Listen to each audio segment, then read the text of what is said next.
ના દંભના પાખંડ સત્ય બોલીશ હૃદય નીચોવી નીચોવીને, ના દંભના પાખંડ વાત કરીશ હૃદય નીચોવી નીચોવીને. જંતર મંતર ઉપર શું થયું, કોકરોચ જનતા પાર્ટીએ શું કર્યું, કોકરોચ જનતા પાર્ટીના શું મનસુબા છે, સત્તાના ગલિયારામાં બેઠેલા લોકો પોતાની રાજનીતિ ચમકાવવા માટે, પોતાની સત્તાને ટકાવી રાખવા માટે શું કરે છે, એ કેટલા અનીતિમાન છે, એ કેટલા સાયકોપાથ પ્રકારના છે, એમનામાં કેટલી સંવેદના છે, કેટલી નથી, એ ચર્ચાનો વિષય નથી.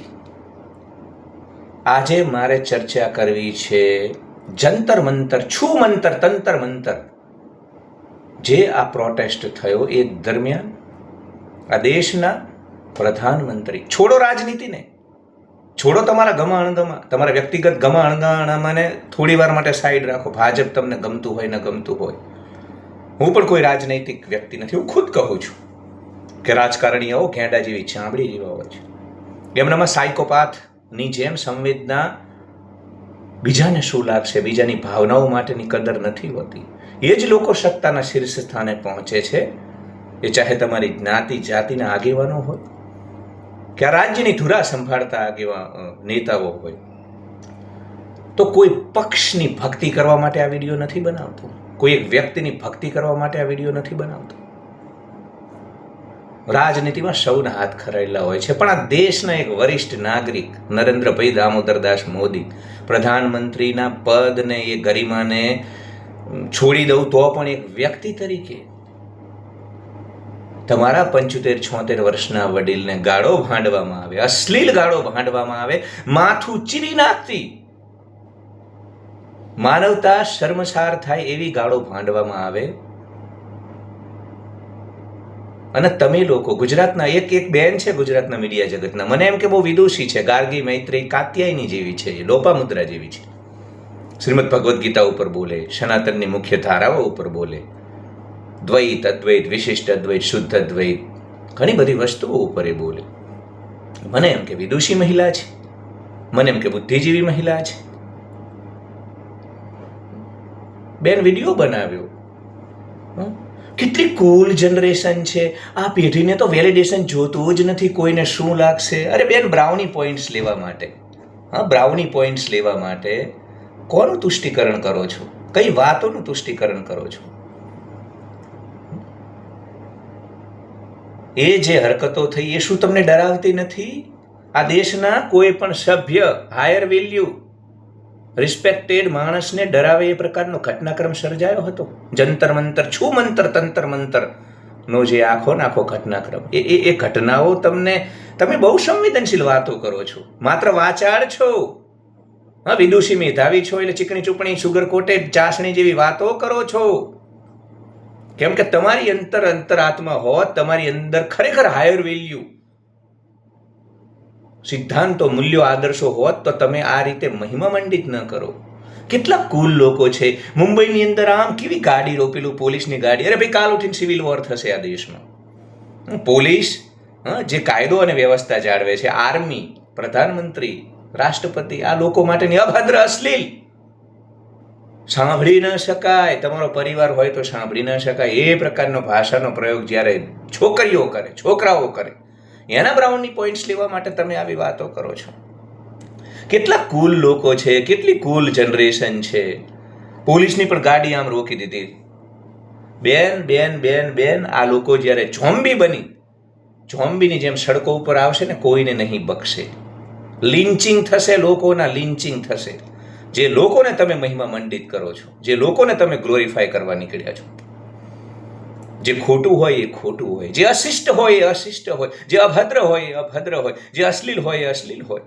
અને એટલી કરોડજજ્જુ બેન હોવી જોઈએ. માત્ર એ બેનની વાત નથી, બીજા પણ ઘણા બધા. પણ મને આ બેન પાસે વિશેષ અપેક્ષા હતી કે કમસે કમ જે પ્રકારની શ્રીમદ ભગવદ્ ગીતાની એ વાતો કરે છે, સનાતનની વાતો કરે છે, મને એવું હતું કમસે કમ એ ઢાંક પીછોડો નહીં કરે, એ કુલડીમાં ગોળ નહીં ભાગે, એ બ્રાઉની પોઈન્ટ્સ લેવા માટે તુષ્ટિકરણ નહીં કરે. મીડિયામાં હું મર્યાદા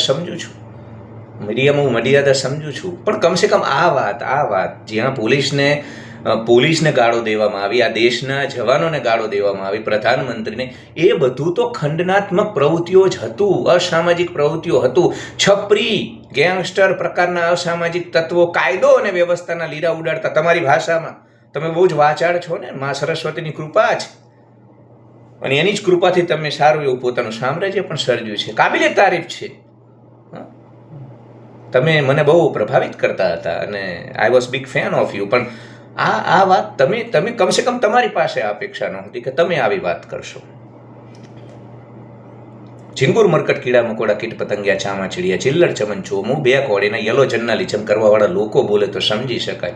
તમે આવી વાતો કરશો? કુલ જનરેશન, કોઈના વેલિડેશનની. અરે ભાઈ, બે મોટાની વાત તો પછી પેલી ગીતાની ને બીજી બધી આ ભારતીય સનાતનના મૂલ્યો, જેમાં કોઈની રિસ્પેક્ટ કરવી, ગ્રેટિટ્યુડ, કૃતજ્ઞતા, આ બધી જે વાતો તમે કરો છો ને, શબ્દ પ્રયોગ, એ બધા મૂકી દો. આ તો બે મોટાની વાતો થઈ. તમારે આ છપરી પ્રકારના વર્તનને જ જો તુષ્ટિકરણ કરવાનું હોય, અનુમોદિત કરવાનું હોય, સપોર્ટ કરવાનો હોય, તો પછી કોઈ મતલબ નથી. કોઈ મતલબ નથી બે મોટાની વાતો કરવાનો.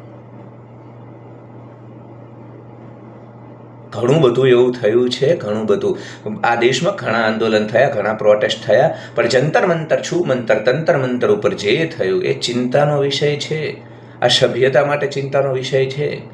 સાહેબ, સતોગુણ, રજોગુણ, તમોગુણ, 3 પ્રકારના લોકો હંમેશા ભારત વર્ષમાં રહ્યા છે, હંમેશા ભારત વર્ષમાં રહ્યા છે. પણ આસુરી શક્તિઓ, રાક્ષસને આ રીતે અનુમોદન નહોતું મળતું સમાજમાં, સ્વીકૃતિ. તમે લોકોએ સ્વીકૃતિ આપી તમારું બ્રાઉની પોઈન્ટ્સ લેવા માટે, એમની સિમ્પથી મેળવવા માટે થઈ, અને તમે ખોટાને ખોટું નથી કીધું. એ દુઃખનો વિષય છે, ચિંતાનો વિષય છે. એટલે રેલો જ્યારે તમારા પગ નીચે આવશે ને, રેલો તમારી ઓફિસ નીચે આવશે ને, એ દિવસે ખબર પડશે કે આપણે કઈ વસ્તુઓને અનુમોદિત કરતા હતા, કઈ વસ્તુઓનું તુષ્ટિકરણ કરતા હતા, કઈ વસ્તુને આપણે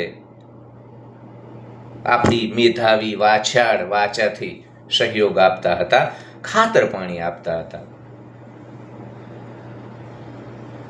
રાજનીતિની જગ્યાએ હોય, અશ્લીલ આ પ્રકારની ભાષાઓ, અને કઈ રીતે તમે કુલ વેલિડેશન. ભાઈ, આવું મહિમા મંડન કરાય જ નહીં.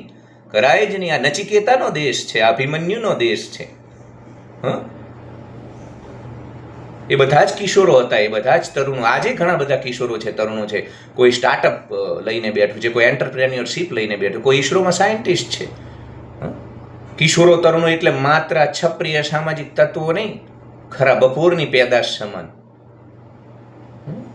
ખરા બપોરમાં સંભોગ થાય અને શુક્રકોષ અંડકોષનું મિલન થાય ને જે ભ્રૂણ બને એ મનુષ્ય સ્વરૂપે આવે, ત્યારે આ પ્રકારની હરકતો કરે, અને બિલકુલ મહિમા મંડિત ન કરી શકાય. Love you. Thank you so much for watching. Like, share and subscribe. Hype my video, comment, and thank you so much for all your support. Love you guys.